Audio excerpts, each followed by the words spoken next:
dear beloved, Boss Mike, Cervera.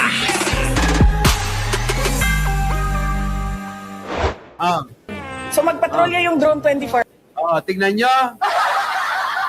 Ganito ka bobo, ganito katanga si Sara Duterte nyo. Iniwan na ng mga DDS to. Oy, ano, yung drone ni Sara Duterte na kahit daw 24 hours na magpatrolya, Ito na, ito na. Hindi napapagod ang drone. So magpatrolya yung drone 24 hours. Yung CCTV, hindi napapagod yan. So yung CCTV mo, 24 hours. Bakit nandoon ka pa rin sa ilalagay ko ang pulis? Hindi mo nga talaga mahabol. Yan lahat. With, bobo, putang ina. Yan naman mga kababayan. Paano naman sasamahan ng mga kongresistang matitino ito? Sa pangangatwiran pa lang mga kababayan, parang pangangatwiran ng mga DDS sa social media. Walang laman ng ulo. Ipalit daw ang drone sa mga pulis sa lansangan. Ganon ang gusto ni Sara Duterte, ipalit ang mga pulis sa lansangan dahil kailangan gawin niyang bodyguard lahat. Ang gusto niya, siya lang ang bantayan. Dahil ang mahalaga, buhay lang ni Sara Duterte nyo. Joyang, shoutout sa'yo. Diba? Pandulan, ano? Grabe, mga kababayan ko. Eto na. Ito na. 24 hours nga. Malay mo naman yung baterya. Mayroong nakarekta na wire habang lumilipad mukhang saranggola. Di ba? Ganyan mag-isip si Sara Duterte. Mema lang. Mema lang, mga kababayan ko. Ganun eh. Ano pa magagawa nyo dyan? Ang gusto niyan, lahat ng bodyguard nasa kanya. Ayan, tignan nyo mga kababayan ko. Ayan, panoorin nyo. Ayan, tignan nyo. Stop muna. Ipunin muna ang mga bodyguard. Light, camera, action. Pasok na, Sara Duterte. Yan na. Ang mga bodyguard. Putik na yung mga kababayan ko. Nakita nyo, lahat ng tao sa likod, bodyguard ni Sara Duterte. Ayan. Tingnan nyo mga kababayan, may nauna na, may nasa likuran, at may nasa tagiliran. Hanip, mga kababayan. Mas marami pang bodyguard kaysa project na nagawa, ano? Buti pa. Bodyguard meron siya. Project, wala talaga. Diba, mga kababayan ko? Buti pa, bodyguard meron siya. Pero project, wala talaga. Kapal ng mukha ni Sara Duterte talaga. Hayop. Tapos ang mga taga-suporta, ganiri, ayan, tignan nyo mga kababayan ko. Ayan. Ganito, ang mga taga-suporta ni Sara Duterte. Hello. Ayan, kita nyo? Ang tanong ko sa inyo, ganito ba yung gusto nyong samahang mga tao? Ganito yung mga kakampi ni Sara Duterte. Yan, yan mga yan, mga liw ba? Laka. Diba? Ayan, puro mga baliw, mga kababayan ko. Tupasyo, kakapranggot na lang. Lit pala talaga ni Tupasyo, ano? Kasi mga kababayan nagkatabi sila ni Jojo Alihar. Kumpare ko yun si Jojo Alihar, mas malaki ko kay Jojo Tapos si Tupasyo, hanggang balikat lang ni Jojo. Anong height ni Tupasyo? 3'11"? Mga kababayan? 3'11" yata height ni Tupasyo, ano? Eto naman si Guangson. Balak pang magsenador. Putik na yan, mga kababayan. Yung line-up ni Sara Duterte sa mga senador niya, puro may sira ulo. Tupasyo. Etong si yan, no? Si Guangson. Yung pong si Belgica. Putik na yan, mga kababayan. Ang tindi, no? Sige. Yan, mga kababayan, nakita nyo? Ayan, yan yung mga style, Ayan, Ayan, tignan nyo. Mga baliw. Diba? Ayan, tignan nyo. Yung itsura lang ni Roque, Sabi niyo doon sa sa video, gaya natin sinabi sa video. Diba? Diba? Pinipilit talaga ni Roque yung fake video, ano? Kasi nga, kailangan niyang ipilit yung tanga-tanga naman yung mga DDS eh. Pinipilit ng mga DDS yung video ni Roque na pinalabas nila ni Maharlika na tumitira daw ng droga si Pangulo. Halatang halatado na nga marami nang nagsabing peke. Bakit pinipilit? Kasi, mga kababayan, kahit na paulit-ulit sa mga DDS yan, okay lang. Paniniwalaan mga kababayan, basta kulto ni Duterte. Eto mga kababayan ko sabi ko sa inyo, yung mga DDS, pag sinabi ni Rodrigo Duterte na yung mga yan, kainin yung mga tae nila, putik na yan mga kababayan, baka mag-unahan pa eh. Sabi ni Rodrigo Duterte, bilang hudyat ng aking paglaya, ang espiritu ng tae nyo ang siyang magiging paraan ng aking mapapadali ang paglaya ko. Yang espiritu ng mga ebak tae nyo, kainin nyo. Putik na, nag-uunahan pa yan eh. Baka sabihin ng mga DDS, sabihin kay Digong, PRRD, naka-isang bandihadong tae akong kinain. Ipagmamalaki pa. Naku, grabe, maniwala kayo. Pag sinabi ni Duterte na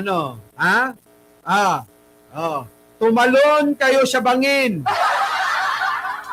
Sabi ko sa inyo, yung tatalon sa bangin, nako, mag-uunahan pa. Ganun sila. Ganun sila kamangmang, katanga, kabobo. Subukan nyo. Tumalong kayo, Eka. Sorry naman, Lea Lopez. Sorry. Pasintabi po sa mga nanananghalian. Ganon eh. Di ba? Ganon. Ewan ko. Eto na. Dito na nga tayo sa main topic natin. Mawalang galang na ho sa mga Martinico. Baka hindi ho ninyo magustuhan yung aking magiging reaction dito. Di ba? Syndicate, eto na. Dito tayo. Sa mga hindi pa ho nakakapag-like, share, and subscribe, tulad ni Jobro, tulad ni Alicia Duran, at saka nila Syndicate, yung mga bagong natin, Brenda Lynn Beating. Isa na po ako. Sorry naman. Sorry! Ito na, pasok! Mga kababayan ko, grabe ito. May pasabog na naman si Toby Chanco. Nabota City Congressman Toby Tiangco ang umano'y halos 6 billion pesos na halaga ng mga proyekto ng Tingog Party List sa ilalim ng 2025 budget. Sa district representatives daw kasi dapat ito ibinibigay at hindi sa partido. Bakit nga ba? Diba? District representative, mga kababayan ko. Ibig sabihin, yung pong mga binibigay na yon, hindi po pang mga party list. Nakuha nyo, mga kababayan ko, nakuha ninyo. Hindi pang party list. Ito po yung, Ernie, sorry binobuking ni Toby Chanco. Bakit Lea Lopez Irene Villanueva na hindi pa kayo naglalike Maribel Padernal, Nonito Inocentes. Bakit, teka? Siya party list binigay. Yaang napakalaking pera. Hindi naman pwede na tumanggap ng mga ganyang mga pondo para gawing nilang mga kababayan, gawin nilang proyekto. Mga kababayan, napakarami daw proyekto kung saan nag-insert din ng malaking pera itong party list ni Martin Romualdez. Itong tingog. Oo. Ngayon, mga kababayan ko, eto na ngayon. Ulitin ko lang. Kapag ka ikaw, makinig ka, Bambina, Angelita, makinig kayo. Kung ikaw, halimbawa, district representative, ito po yung congressman ng mga lugar sa probinsya. Nakuha nyo? Halimbawa, ikaw ay congressman sa Albay, congressman sa Valenzuela, congressman sa Manila, yung mga ganon, congressman sa Pangasinan, sa Pampanga, ganon, May mga distrito kasi yan. Halimbawa, sa Valenzuela, 2 distrito, kaya 2 kongresista. District 1 at saka District 2, dyan sa Valenzuela. Kaya ang kongresista 2. Ganon, Dapat daw doon yan dinadala. Hindi ho sa mga party list. Ngayon, bakit nga naman sa party list? Bakit sa tingog? Mga kababayan ko, syempre, sino ba ang speaker noon? Alangan naman na hindi niya paboran yung kanyang party list. Sino? Si Martin Romualdez, ang speaker noon. Sino ba itong mga nandito sa tingog party list? 3 upuan ang nakuha. Sige, pakinggan natin. Ang detalye sa exclusive agenda report ni Isaiah Mirafuentes ng Abante. Sangkatutak daw ang insertion ng tingog party list sa BICAM ng 2025 national budget. Grabe mga kababayan ko alam nyo dapat imbestigahan to. Kasi mga kababayan ko, pag inimbestigahan to, sasabihin nyo, mukhang tama si Mike Cervera, no? Di ba? Baka sabihin nila, Alicia Duran, mukhang tama talaga si Mike Cervera. No, mukhang hindi yata talaga nagsisinungaling siya. Kayo naman, kailan ba ako nagsinungaling sa inyo? Di ba, Eli Easy? Kailan ba ako? Di ba, abukado pa naman, sorry naman. Kailan ba ako nagsinungaling sa inyo? Sige. Sandamakmak daw Sa dokumentong nakuha ng billion. Ay, ang dami mga kababayan ko. Napakarami pinondohan ang partido o party list ng tingog. Alam naman natin ang tingog, mga kababayan, party list ni Romualdez. At ang representante dyan, mga kababayan ko, ay tao rin ni Martin. Naku, mga kababayan. Sige, tuloy. Nari News Channel, mahigit sa 70 projects ang umano'y nakapangalan o proponent ng tingog party list sa 2025 General Appropriations Act o GAA. Katumbas ito ng mahigit 5.9 billion pesos. Alaka! Konti na lang mga kababayan, 40 million na lang, 60 billion pesos! Ang tao pa mo,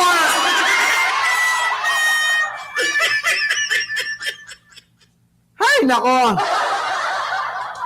Ano ba yan? Former Speaker Martin. Lagi ka na lang sangkot. Sa mga pangungurakot. Ano ba yan? Di ba mga kababayan ko? Mukhang tama yung sinasabi mga kababayan na ilang kabyar ba yung kaya mong kainin? Hayop ka. Ilang Ferrari ba na kotse ang kaya mong i-drive? Hayop ka. Ilang bahay ba sa Forbes Park ang dapat mong ariin? Hayop ka. Diba? Gaano karaming pera ang kailangan mong hayop ka? Grabe, no? Mga kababayan ko. Eto. Sa tingin nyo mga kababayan ko, kung may ebidensya, yun, may mga pinapakitang ebidensya, Oh. Kabilang dito ang ilang road projects sa Cebu, Batangas, Bulacan at iba pang parte ng bansa. Ayon kay Navotas City Congressman Toby Tiangco, Mukhang bangkay, Putik na, mukhang walang nakain talaga. kaya siguro galit na galit, ano? Kaya imbis na pagtakpan niya si Martin, abay nagngangawa ito. Ano? Kaya mga kababayan, siguro, eto hindi makakain, ano? Kabaong na lang talaga kulang. Pero alam nyo, minsan kasi, sa mga ganito, sa mga politiko, huwag tayong magpaalipin sa mga yan.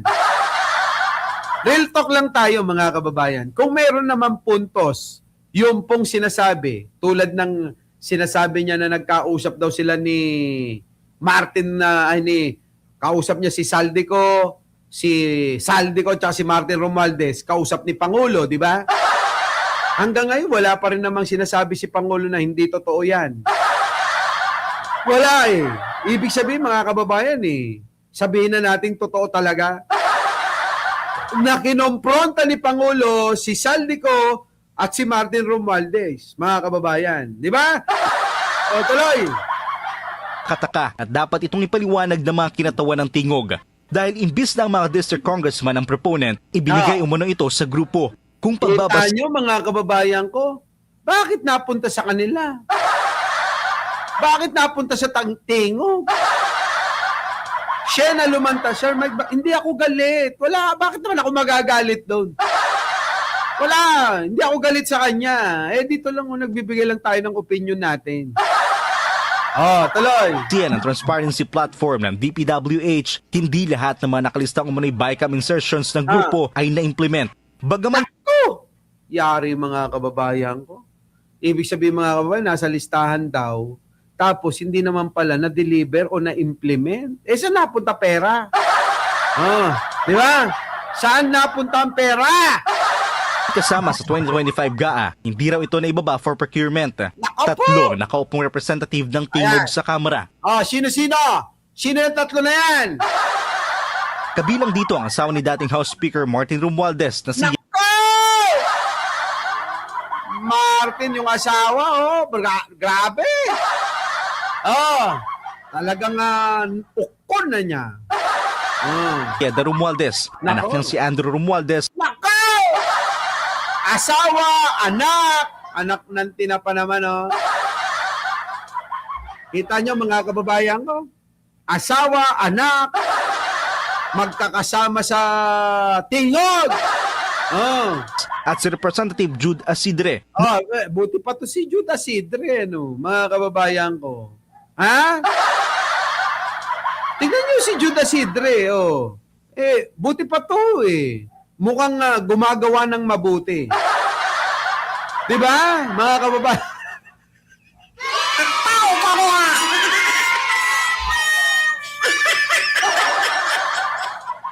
Dapat yung kinukuha niya yan tulad nila Asidre na lang. Hindi yung congressman ka na, congressman pa yung asawa mo, congressman pa yung anak mo. Kaya nga sabi ko sa inyo, ang dapat na tropa ni Martin Romualdez, si Sara Duterte. Yan! Di ba? Ano pagkakaiba ng mga Duterte kay Romualdez? Ito na. Pasok! Ang kasalukuyang may girian sa pagitan ni Navotas City Congressman Toby Tiangco dahil sa aligasyon ni Tiangco na may suhulang naganap sa botohan ng impeachment case ni VP Sara noong nakaraang taon sa Kamara. Ayon kay Asidre, kinakailangan maglabas si Tiangco ng ebidensya. Sa mensahe ni Tiangco, tama, si Asidre!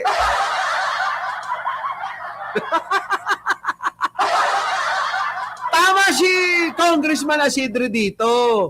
Oy, ikaw naman Toby Tiangco, maglabas ka na ng ebidensya mo. At maghain ka na ng reklamo. Ganon. Di ba sige tuloy. Pero alam nyo mga kababayan, ewan ko ba, ano bang gagawin nila sa napakaraming pera? Di ba si Martin, kita nyo na mga kababayan Hindi na nga niya alam kung paano niya lulusutan pa. Halos mga yayat na. Oo. Tapos si Pangulong Bongbong Marcos din, namomroblema dahil sa kanya. Ayan, pati si Pangulo nadadamay sa kapayatan eh. Di ba no, Trixie Villa? Oh. Sa Billionaire News Channel, sinabi niyang tanging mga pumirma sa impeachment lang daw Ito. Yung mga infra projects that were introduced sa BICAM for the district that did not sign. Ano yan? Ay hindi na release. Hindi daw na-release. Pero yung mga nag-sign ay na-release. Ganun talaga. Kampi-kampihan yan eh. Kung hindi mo kakampi, yung Diyos sa Kongreso, wala ka. ang nabigyan ng budget para sa infrastructure projects na ipinasok sa BICAM noong nakaraang taon. Mismong si resigned Congressman Zaldi Curao ang may pakana nito na anya ay paniguradong alam ni former House Speaker Martin Romualdez. Ako naniniwala rito mga kababayan, at that time no one wanted to believe me. Sino ba naman maniniwala sa'yo para kang bangkay? Pero minsan naniniwala rin naman ako kay Toby. Pero later on, lumabas na yung totoo na talagang nagbenta ng project sila, Shaldi, at hindi ito magagawa ni Shaldi. Ito. Ano sabi rito? Talagang nagbenta ng project sila Shaldi at hindi ito magagawa ni Shaldi ko without the knowledge of Martin Romualdez. Alam niyo, totoo yan. Ako naniniwala dyan. Ngayon, mga kababayan, simple na naman natin, sabi nga ni Adolin. Ano ba yun? Adulungin ba yun? Simplihan natin, Kasi mga kababayan ko, kung pagkakaisipin yung maigi, until now, sa kaduluduluhan, si Martin Romualdez, hindi mabanat-banatan si Saldico. Bakit? Hindi ba kayo nagtataka? Mga kababayan, hindi porke mga DDS sila, sila lang ang mga magnanakaw. Tandaan nyo yan, mga kababayan, hindi porke DDS hindi porke Duterte sila lang ang magnanakaw. Ang tanong ko sa inyo, sisimplihan ko. Huwag na nating pakahabain ito. Kailan nyo narinig si Martin Romualdez na magpahayag ng pambabatikos kay Saldico? Kailan? Meron na ba? Meron na ba na bumatikos kayo na nakita ang nagngangalang Martin Romualdez kay Saldico? Ngayon, kung sabihin nyo na mali ako o meron na, pakita nyo. Diba? Pagkaisipin nyo kasi, huwag kayong magpakabobo dahil kakampi. Walang ganon, mga kababayan. Unahin natin ang interes ng bayan. Huwag natin unahin yung interes ng kakampi. Ganon. Ayoko ng ganon. Unahin natin interes ng bayan. Ano ba interes ng bayan? Ang katotohanan. Ang katotohanan. Ano ba talaga ang totoo sa inyong dalawa ni Saldico na ngayon ay nalalagay sa kontrobersya ng pagnanakaw, napakaraming sandamakmak na ebidensya. Diba? Kayo magano. Binibigyan ko lang kayo ng inyong pwedeng gawin para masabi nyo na baka may puntos naman ako. Tama, mga kababayan? Tama? Kasi hindi pwedeng lagi na lang tayo kasi kakampi kaya dapat wag nating batikusin. Diba, mga kababayan ko? Wag natin batikusin, kakampi yan Wag natin batikusin, maraming nagagawa yan wala na ho tayong pagkakaiba sa mga DDS na mga bobot tanga. Bakit? Ang kakatwiran nila, at least may nagagawa, at least may na itutulong si Duterte noon. Diba? feeling nyo, Robin Hood na lang si Martin. Dahil kayo nabibigyan, nakagawan kayo ng mabuti, kaya dapat, wag nang babanatan. Mali ho. Simple yan natin. Pag mali, mali. Diba? Tama, mali. Hindi ho tayo galit. Kundi doon lang tayo sa mga opinion. Yun yung opinion ko eh. Yun po yung aking nararamdaman. Yun po yung aking nakikita at na-analyze ko. Diba, mga kababayan? Ngayon ito, mga kababayan ko, ha? Tanong, ha? Kayo tinatanong ko eh. Kaya nga, sayang, tingnan nyo si Nerissa, nagagalit na naman. Sir Mike, Sir Barry, labas mo na lahat ng ebidensya lab. Ito na nga, ayan ang tanong ko, bakit hindi makapagsalita ang Romualdez? Martin Romualdez, Tambaluslos, laban kay Saldico. Bakit biglang sinibak ni Pangulo samantalang si Martin Romualdez kapit tuko sa pagiging speaker noon? Bakit wala siyang nagawa? Nung sibakin siya ng Malacanang. Press release? Kasi yun dapat.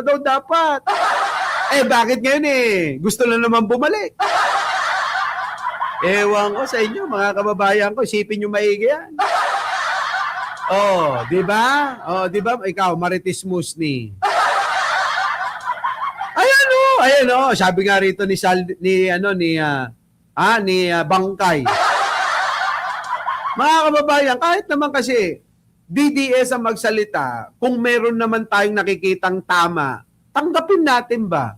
Hindi naman lahat ng sasabihin ng mga DDS, lahat mali. Meron ding tama. Halimbawa, hindi naman daw siya DDS. Kasi nga, mga kababayan, kinakahiya, Kinakahiya, Dionisio, Dennis Ostonal. Kinakaya yung mga DDS. Di ba? Yan. Kung may naman si Toby, bakit di natin bigyan ng konting puwang sa ating isipan? Di ba? Sabi, at that time, no wanted to believe me. Pero later on, lumabas na yung totoo na talagang nagbenta ng project sila Saldico at hindi ito magagawa ni Saldico without the knowledge of Martin Romualdez. Kahit po mga kababayan, kahit po mga kababayan ko, sasabihin ko na ayaw natin dito kay Toby Chanco, minsan makinig din ho tayo. Lalong-lalo na ito nga ho kailangan na ho natin ng gumamit ng common sense. Kailangan na natin ng gumamit ng common sense. Bakit? Una ho, yung pahayag niya na in front of me, pinagagalitan si Saldico tsaka si Martin. Isinama ako ni Presidente, kaharap yung dalawa. At ang sinabi nga ni Presidente, gaano karaming pera ang gusto nyong dalawang hayop kayo?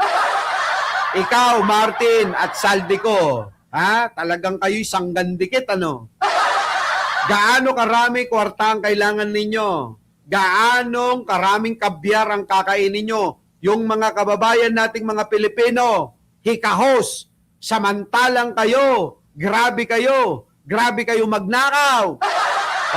Ilang bahay sa Forbes Park yung kailangan ninyo?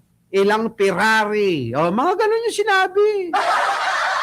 Ngayon, ang tanong ko sa inyo kung yan ay hindi totoo, kami nagtatanong kay Pangulo, bakit hindi pinasanungalingan ni Pangulo at no comment? Di ba? Di ba, Joyang, Bakit? Aldungin. Bakit si Pangulong Bongbong, tinatanong natin, Totoo ba yung sinabi mo doon sa dalawang hayop na to? Si Saldico, nagtatago, tsaka si Martin Romualdez na pisa mo. Totoo ba yun? O, bakit hindi ho mag-press release man lang? Sino? Si Pangulong Bongbong para sabihin na, ay, hindi totoo yan. Pag sinabi ni Pangulong Bongbong Marcos na ganun, hindi totoo yan, sasabihin ko, ay, mali ako. Sorry po, mali ako.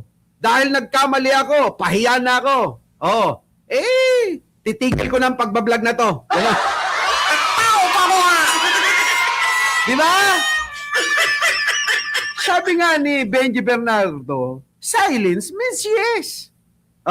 Ngayon, hindi lang yun. Isang tabi natin yan.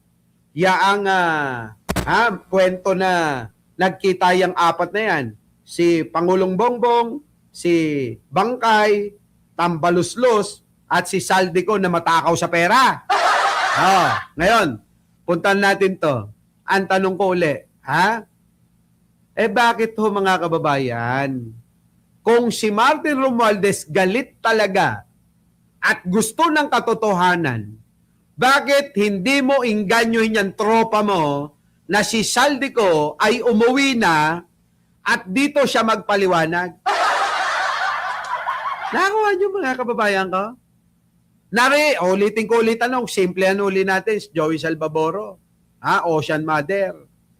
Kailan nyo narinig si Martin Romualdez na batikusin si Saldico?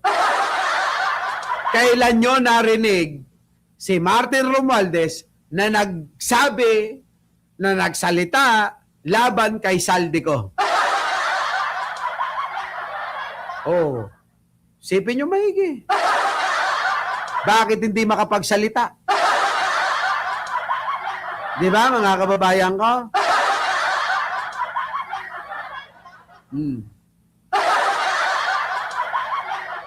So, mga kababayan, dito na ho nagtatapos ang ating kwentuhan. Grabe.